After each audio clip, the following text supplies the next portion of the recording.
Bismillahirrahmanirrahim. Assalamualaikum warahmatullahi wabarakatuh.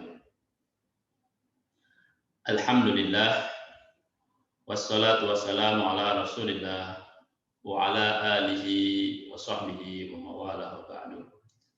Alhamdulillah, puji dan syukur kita panjatkan kehadirat Allah Subhanahu wa taala yang senantiasa melimpahkan rahmat dan nikmat-Nya kepada kita, terutama nikmat iman dan Islam dan nikmat kesehatan. Salawat beserta salam tak lupa kita sanjungkan kepada junjungan agung kita Nabi besar Muhammad sallallahu alaihi wasallam. Mudah-mudahan dengan senantiasa kita bersalawat kepadanya, kita akan mendapatkan syafaatnya di hari kiamat nanti. Amin. Allahumma amin.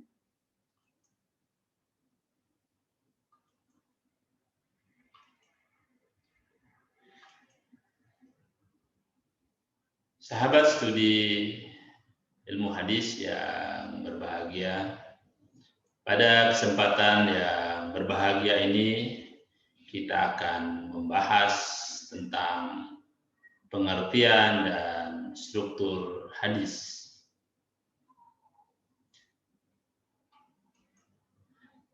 Kajian ini sangat penting untuk mengawali kajian kita tentang ilmu hadis, di mana ada beberapa pengertian-pengertian yang harus kita pahami secara lebih dini agar kita memudahkan kita memahami istilah-istilah lain yang ada di dalam kajian ilmu hadis.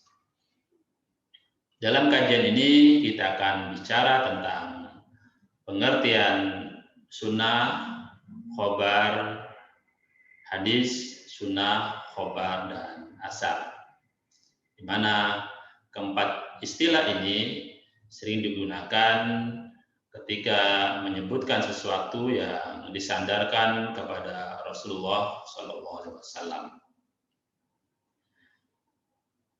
Yang pertama adalah istilah hadis. Hadis secara bahasa berarti al-jadid atau sesuatu yang baru. Dengan kata lain adalah didul qadim, sesuatu yang lawan dari sesuatu yang al-qadim, yang lama. Dalam hal ini Al-Quran merupakan kalam Allah, firman Allah yang al-qadim, yang dahulu. Sementara hadis disebut sebagai sesuatu yang baru. Itu secara bahasa. Sementara secara istilah, para ulama hadis biasanya mendefinisikan hadis dengan ma udhifa ilan nabi sallallahu alaihi wasallam min qaulin au fi'lin au takririn au sifatin. Definisi ini antara lain dikemukakan oleh Syekh Mahmud At-Tohan dalam kitabnya Taisir fi Mustalahil Hadis. Artinya bahwa hadis merupakan sesuatu yang disandarkan kepada Nabi Shallallahu Alaihi Wasallam. Ma udhifa ilan Nabi Shallallahu Alaihi Wasallam, yang disandarkan kepada Nabi atau kepada Rasul Shallallahu Alaihi Wasallam. Apa itu yang disandarkan? Yang pertama adalah min qaulin, berupa perkataan. Kemudian au fi'lin, berupa perbuatan. Yang ketiga au takririn, berupa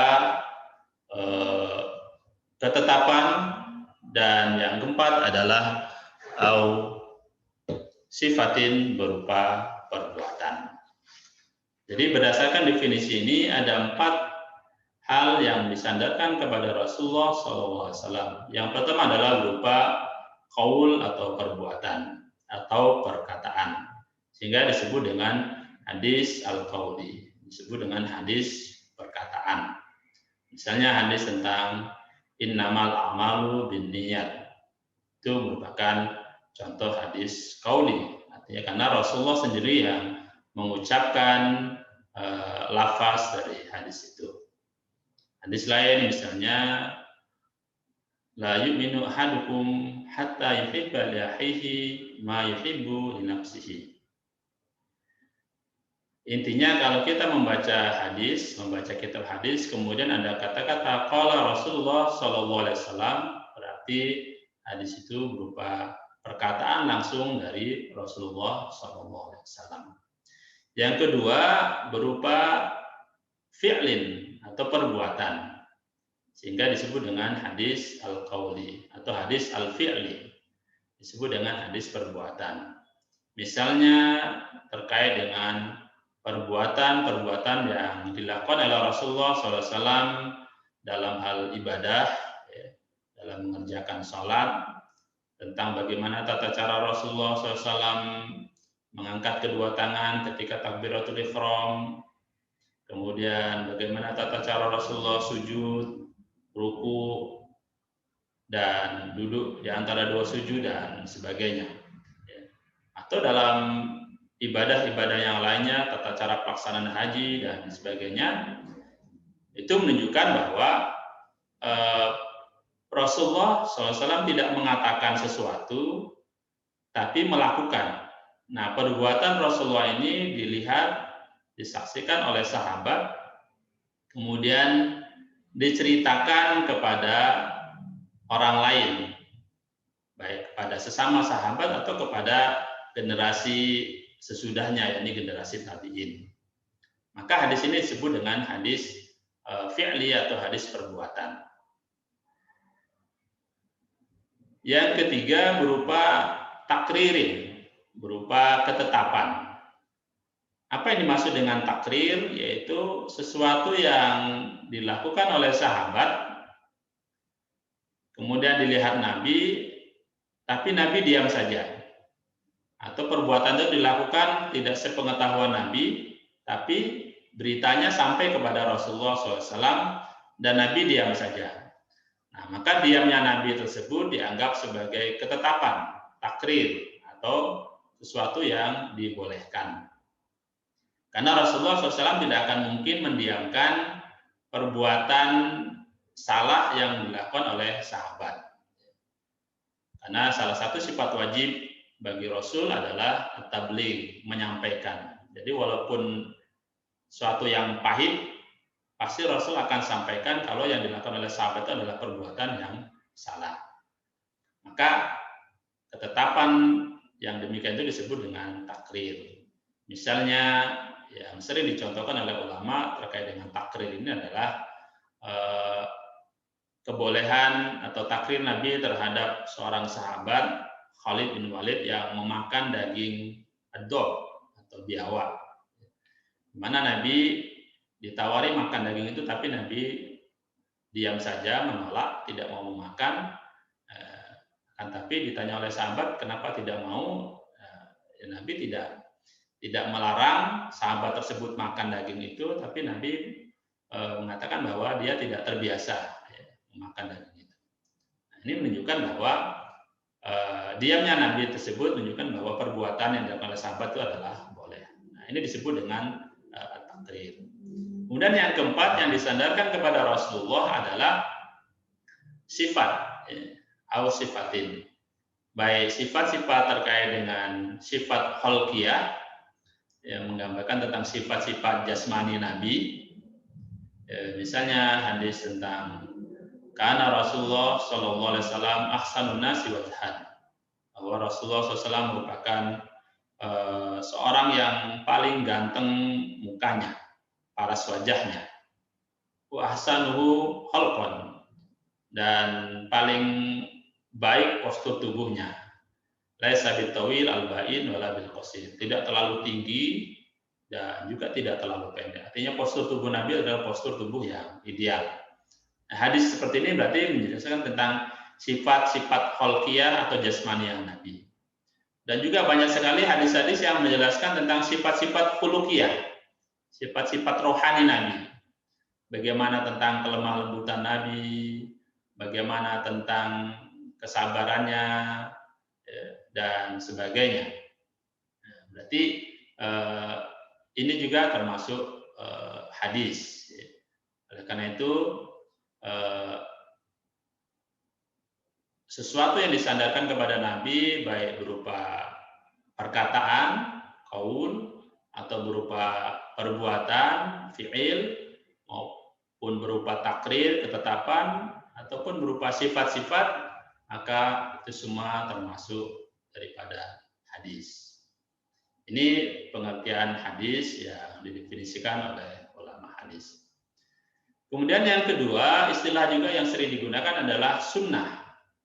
Nah, apa bedanya dengan hadis?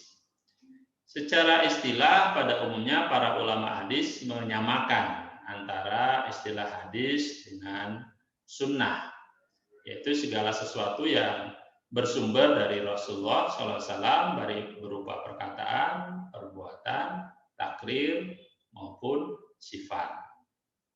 Tapi ada juga yang mendefinisikan sedikit berbeda dari hadis. Yes. Dari segi sekup, ya, sekup atau rentang waktunya. Dimana kalau hadis ini adalah segala sesuatu yang disandarkan kepada Rasulullah SAW setelah masa risalah atau setelah Nabi diangkat jadi Rasul atau ba'dal bi'tsah.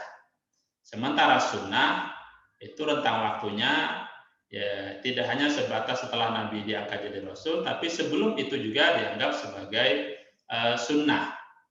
Oleh karena itu, misalnya As-Sibai dalam kitabnya As-Sunnah wa Makanuha fi Tafsir Islami mendefinisikan sunnah itu adalah ma usira ila Rasul sallallahu alaihi wasallam min qaulin au fi'lin au takririn au sifatin khalqiyatin au khuluqiyah au siratin sawa'an kana ba'dal bi'sah sawa'an kana qablal bi'sah au ba'daha.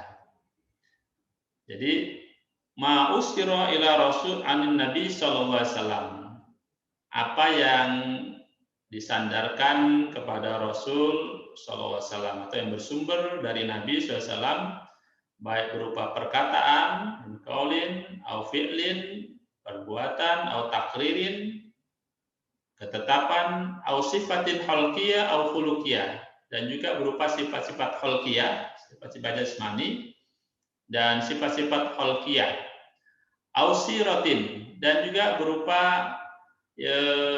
perjalanan hidup dia.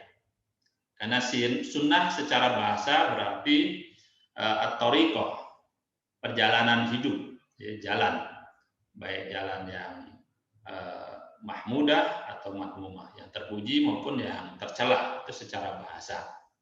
Tapi secara istilah dalam hal ini tentu adalah perjalanan hidup Nabi, baik qoblal bi'sah, sebelum dia diangkat sebagai Rasul, maupun ba'dal bi'sah atau ba'daha, setelah bi'sah.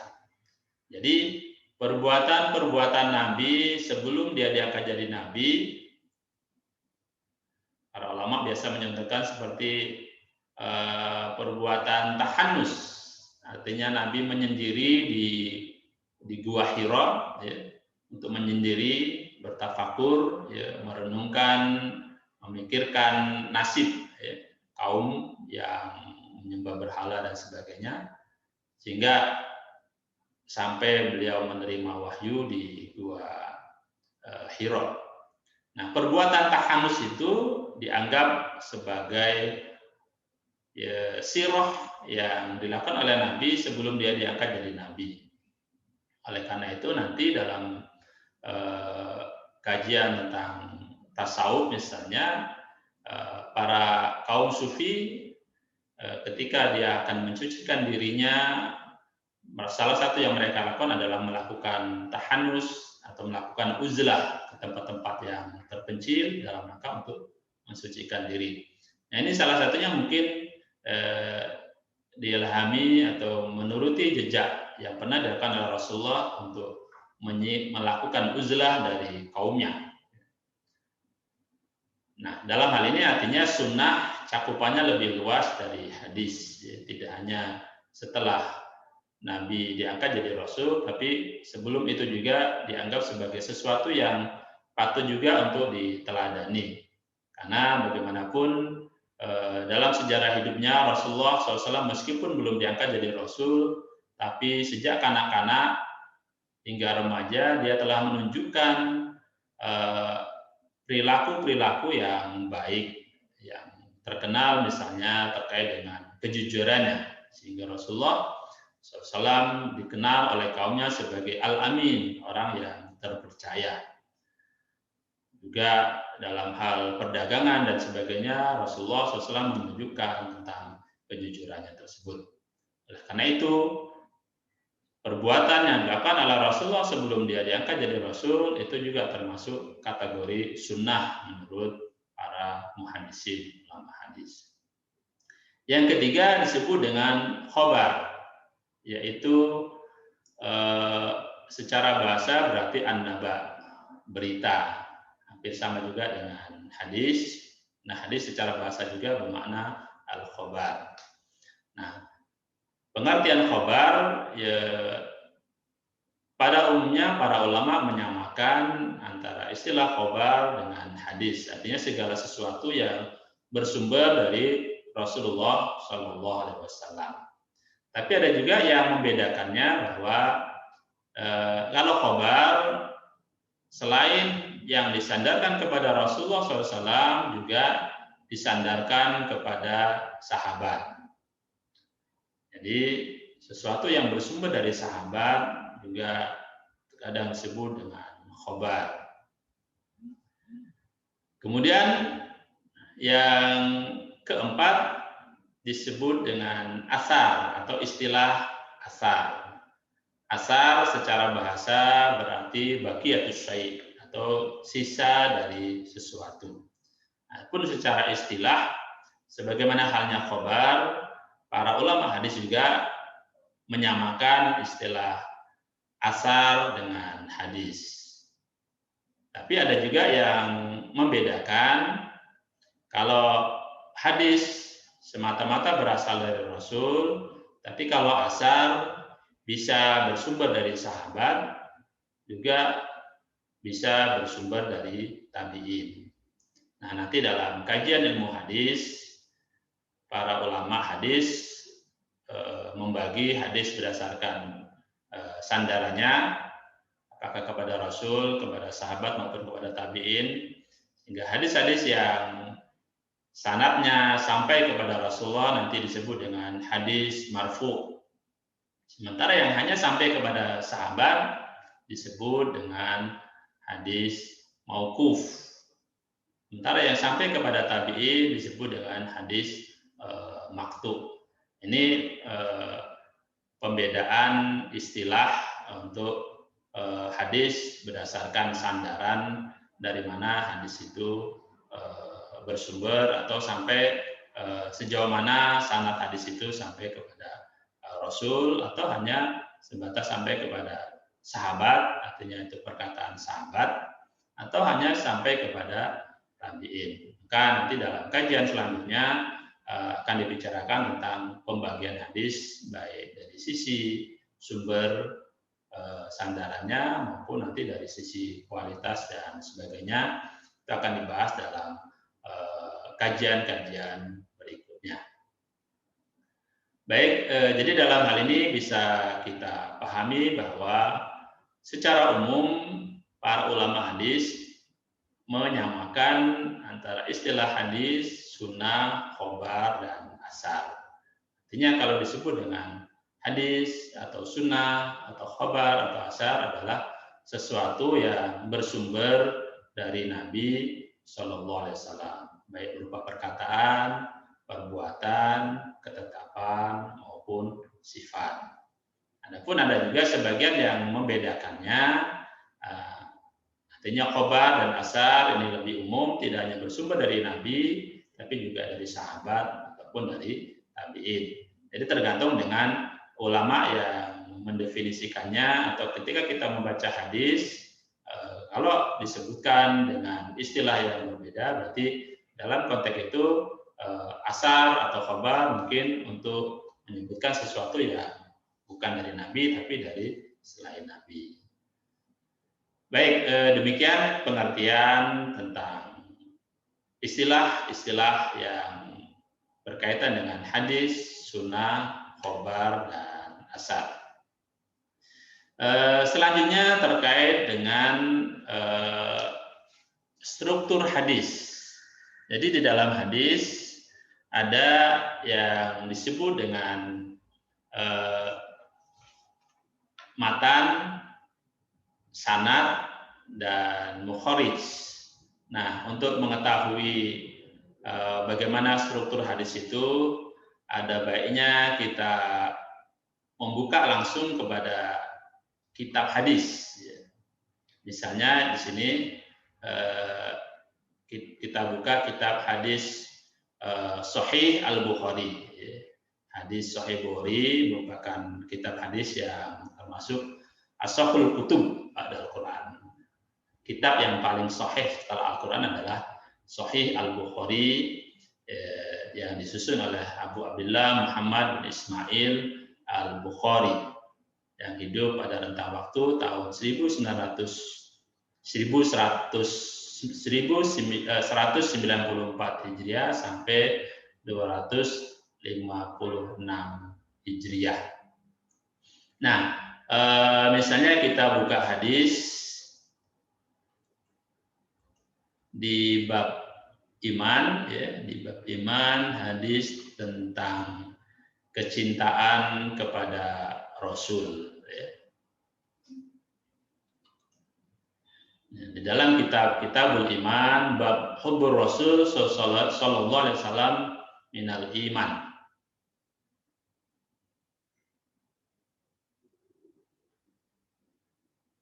Yang berbunyi hadatsana Abul Yaman qala akhbarana Syu'aib qala hadatsana Abu Zanad anil A'raj an Abi Hurairah radhiyallahu anhu anna Rasulullah sallallahu alaihi wasallam qala fa walladhi nafsi biyadihi la yu'minu ahadukum hatta akuna ahabba ilaihi mi waladihi wa waladihi mi walidihi wa waladihi. Nah, di dalam hadis ini ada rangkaian nama-nama yang sebagaimana kita bacakan tadi. Ada yang bernama Abul Yaman, hadatsana Abul Yaman, kemudian ada nama Syu'aib, ada Abu Zanad, kemudian Al-A'raj dan Abu Hurairah baru dari Rasulullah SAW. Nah, inilah nanti yang disebut dengan sanad. Kemudian fawalladhi nafsi biyadihi, inilah yang disebut dengan matan. Jadi perkataan di sini qala berarti Rasulullah SAW berkata. Berarti ini hadis yang bersifat hadis qauli, berupa perkataan dari Rasulullah SAW. Nah, untuk menjelaskan lebih lanjut tentang bagaimana struktur hadis itu, ya, akan kita lihat dalam sajian berikutnya. Baik, di sini bisa kita lihat hadis yang kita bacakan tadi, yang diambil dari kitab Sahih Bukhari, di bab tentang mencintai Rasul, di mana hadis ini ada rangkaian sanadnya. Baik, dari redaksi yang kita ambil dari kitab Sahih Bukhari tadi halaman 14, maka bisa kita buat struktur sanadnya seperti ini. Artinya kita geser ke sini. Karena hadis ini bersumber dari atau kita ambil dari kitab Sahih Bukhari, maka Al-Bukhari kita letakkan di paling bawah di sini. Artinya karena dia merupakan perawi yang terakhir. Nah, Bukhari ini mendapatkan hadis hadasana Abu Al-Yaman. Bukhari mendapatkan hadis ini dari Abu Al-Yaman. Kemudian Abu Al-Yaman akhbarona Syuaib. Abu Al-Yaman mendapatkan hadis ini dari Syuaib. Kemudian Syuaib mengatakan hadasana Abu Az-Zanad. Dia mendapatkan dari Abu Az-Zinad, Abu Az-Zinad bukan Zanad. Dia mendapatkan dari Abu Zinad. Abu Zinad mendapatkan dari Al-A'raj. Al-A'raj mendapatkan dari Abu Hurairah. Abu Hurairah mendapatkan hadis itu dari Rasulullah Shallallahu Alaihi Wasallam. Dan Rasul menyatakan, "Awalladzi nafsi biyadihi la yuminu ahadukum," dan seterusnya. Nah, kalau kita lihat di sini, maka yang disebut dengan matan, matan adalah segala sesuatu yang berasal dari Nabi yang menjadi ujung penghabisan dari sanad. Jadi ini yang disebut dengan matan. Sementara yang dimaksud dengan sanad adalah rangkaian atau mata rantai para perawi hadis yang dapat menyampaikan kita kepada matan. Jadi dalam istilah lain ulama menyebutkan thoriqul musilah ilal matni atau ilal matan. Rangkaian para perawi yang menyampaikan kita kepada matan. Jadi rangkaian para perawi mulai dari Al-Bukhari, kemudian Abu Yaman, Syuaib, Abu Zinad, Al-A'raj sampai ke Abu Hurairah. Inilah yang disebut dengan sanad. Sanad itu secara bahasa adalah sandaran. Jadi sandaran yang dijadikan sandaran Bukhari menerima hadis ini. Kenapa harus ada sanad? Ya, karena sebagaimana kita sampaikan di awal tadi bahwa Bukhari ini adalah seorang yang hidup di akhir abad kedua sampai awal abad ketiga Hijriah, ya, tahun 196 sampai 256 Hijriah. Artinya tidak mungkin Al-Bukhari atau Imam Bukhari mendapatkan hadis itu langsung dari Rasulullah, tapi dia mendapatkan dari gurunya. Nah, gurunya yang bernama Abu Yaman.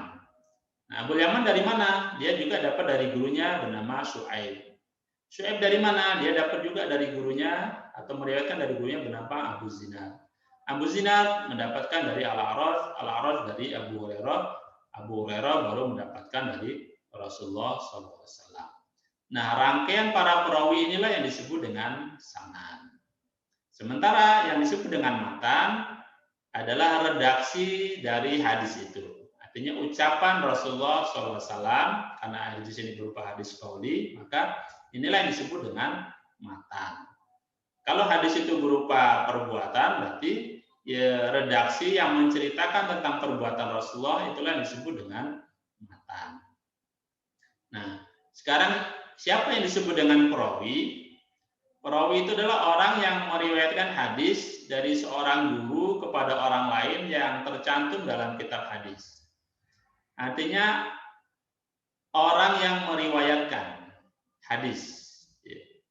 Oleh karena itu individu-individu inilah yang disebut dengan rawi. Jadi kalau orang per orang disebut dengan rawi, kalau jamaknya disebut dengan arwah, para perawi. Artinya di sini Abu Hurairah merupakan perawi yang pertama atau rawi yang pertama karena dialah yang pertama kali mendengar hadis ini dari Rasulullah. Sementara Al-A'raj merupakan perawi yang pada tingkat berikutnya, perawi yang kedua, terus Abu Zana sampai kepada Al-Bukhari. Inilah perawi yang terakhir. Nah, kemudian apa yang disebut dengan mukharij? Mukharij adalah perawi terakhir yang membukukan hadis yang diriwayatkan ke dalam kitabnya. Kenapa Bukhari disebut dengan mukharij? Karena dialah yang membukukan hadis ini. Ya. Mukharij asal kata dari kharaja yukhariju, takhrij. Ya. Mukharij orang yang mengeluarkan. Mengeluarkan dari mana? Artinya hadis ini pada awalnya adalah tersimpan di dalam hafalan para perawinya, para periwayat hadis ini. Kemudian dikeluarkan oleh Imam Bukhari, ditulis di dalam lembaran-lembaran di dalam kitabnya. Sehingga dia mengeluarkan hadis itu dari hafalan dalam kitab, ditulis dalam kitab, maka dia disebut dengan mukharrij. Samping itu juga dia menyeleksi tentang kualitas masing-masing perawi ini, sehingga dia memilih hadis ini melalui jalur yang seperti ini. Maka disinilah selain sebagai perawi yang terakhir, Bukhari juga disebut sebagai mukharrij, orang yang mengeluarkan hadis atau orang yang mentakhrij hadis dari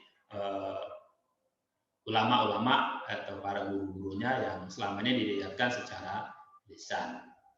Nah, dalam hal ini perlu kita ketahui juga kenapa mesti ada sanad di dalam hadis. Tentu ini merupakan sesuatu yang sangat penting sekali untuk kita ketahui. Kenapa harus ada sanad? Ya karena bahwa hadis-hadis yang sampai kepada kita ini dibukukan oleh para mukharijnya, apakah Imam Bukhari, Imam Muslim, Abu Dawud, An-Nasai dan sebagainya, itu jauh setelah Rasulullah SAW meninggal. Artinya dalam rentang waktu sekitar 200 tahun atau bisa jadi lebih. Itu. Oleh karena itu diperlukan adanya sanad. Sanad yang menjadi sandaran dari mana hadis itu diperoleh. Jadi bukan sembarangan hanya membuat-buat hadis, tapi para ulama hadis dalam hal ini memiliki sandaran bahwa hadis yang dia dapat itu memang benar-benar didapat dari guru-gurunya. Disinilah pentingnya sanad. Karena itu nanti dalam kajian ilmu hadis, pembicaraan tentang keadaan sanad maupun tentang keadaan matan ini yang menjadi objek utama dari kajian dalam ilmu hadis. Terkait dengan sanad nanti akan diteliti bagaimana kualitas masing-masing perawi ini, bagaimana akhlaknya, bagaimana kualitas hafalannya dan sebagainya. Kemudian apakah benar mereka ini saling bertemu atau saling meriwayatkan, ada hubungan guru dan murid dan sebagainya. Inilah yang menjadi sangat penting untuk diketahui dalam penelitian suatu hadis. Kenapa harus ada sanad? Ya karena begitu pentingnya kedudukan hadis di dalam Islam, di mana hadis merupakan salah satu sumber utama ajaran Islam setelah Al-Quran. Oleh karena itu, sebagai sumber ajaran tentu harus dipastikan bahwa hadis yang mau kita jadikan sebagai sumber hukum adalah memang benar hadis-hadis yang bisa dipercaya tentang keautentikannya, tentang kualitasnya, bukan hadis palsu atau hadis yang tidak jelas sumbernya. Kemudian yang kedua tentu kenapa sanad penting terkait dengan sejarah pembukuan hadis itu sendiri, bahwa tidak semua hadis itu sudah ditulis pada masa Rasulullah SAW, berbeda dengan Al-Quran. Kalau Al-Quran ketika masa Rasulullah hidup, hadis sudah ditulis, tapi untuk Al-Quran sudah ditulis secara lengkap. Tapi untuk hadis hanya sebagian kecil sahabat yang menulis hadis untuk koleksi pribadinya. Tapi sebagian besar hadis-hadis ini diriwayatkan secara lisan, secara hafalan dari mulut ke mulut. Oleh karena itu, dalam rentang waktu yang cukup panjang ini, sangat mungkin sekali terjadinya penyimpangan-penyimpangan dalam periwayatan, karena orang yang meriwayatkan misalnya tidak kredibel, tidak kuat hafalannya dan sebagainya. Disinilah nanti perlunya penelitian terhadap sanad. Juga dalam sejarah perkembangan Islam, karena perbedaan golongan, perbedaan kepentingan politik dan sebagainya, ada sebagian yang berani memalsukan hadis Rasulullah SAW. Artinya membuat-buat sesuatu yang sebenarnya bukan hadis, kemudian dinisbahkan kepada Rasulullah SAW. Maka di sini disebut dengan hadis palsu atau hadis maudhu. Nah, nanti kita akan secara tersendiri akan membahas tentang hadis maudhu ini. Kemudian yang terakhir adalah proses pembukuan hadis yang baru secara resmi dilakukan pada abad kedua Hijriah pada masa pemerintahan Umar bin Abdul Aziz, secara resmi. Walaupun secara individu sejak masa Rasulullah ada sebagian sahabat yang sudah membukukan hadis, tapi secara resmi baru pada abad kedua Hijriah. Nah, keempat faktor inilah yang mendorong para ulama perlu meneliti tentang keberadaan, tentang keadaan suatu sanad hadis untuk memastikan kepada kita bahwa hadis yang sampai kepada kita memang benar-benar hadis yang bisa dipertanggungjawabkan keabsahannya. Oleh karena itu, menurut Ibnu Mubarak menyatakan bahwa al-isnad minad-din, bahwa sanad ini merupakan bagian dari agama. Karena sebagaimana dinyatakan bahwa hadis merupakan sumber ajaran Islam. Walau al-isnad faqala man syaa ma syaa. Seandainya tidak ada sanad, maka seorang bisa saja berkata sesuai dengan kehendaknya. Tapi dengan adanya sanad ini akan bisa ditelusuri tentang asal muasal perkataan seseorang itu. Inilah pentingnya sanad di dalam hadis. Oleh karena itu, pembahasan atau kajian terkait dengan sanad dan matan hadis ini menjadi sangat penting sekali untuk mengetahui tentang keadaan suatu hadis. Demikian sekilas tentang pengertian hadis, sunnah, khobar, dan asar, dan struktur dari sebuah hadis. Jadi struktur yang lengkap dari hadis itu adalah lengkap dengan rangkaian sanadnya, seperti yang tercantum dalam kitab Bukhari, Muslim, dan sebagainya. Dan kitab-kitab hadis yang masih lengkap mencantumkan sanadnya, berarti itu merupakan kitab-kitab hadis yang termasuk kitab hadis yang sumber asli. Sementara hadis-hadis yang sekunder, artinya tidak lengkap lagi mencantumkan sanadnya, hanya menyantumkan nama sahabat, kemudian perawi yang terakhir. Maka itu bukan kitab hadis yang sumber asli, tapi sudah merupakan kitab yang sekunder. Oleh karena itu, untuk mengetahui sanad hadis, ya kita mau tidak mau harus merujuk kepada kitab-kitab hadis yang asli, yang merupakan kitab hadis yang primer, yang sumber asli.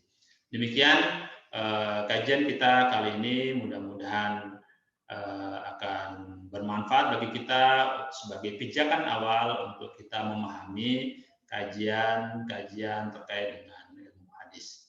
Mudah-mudahan akan memberikan manfaat kepada kita dan akan semakin menumbuhkan kecintaan kita kepada Rasulullah SAW.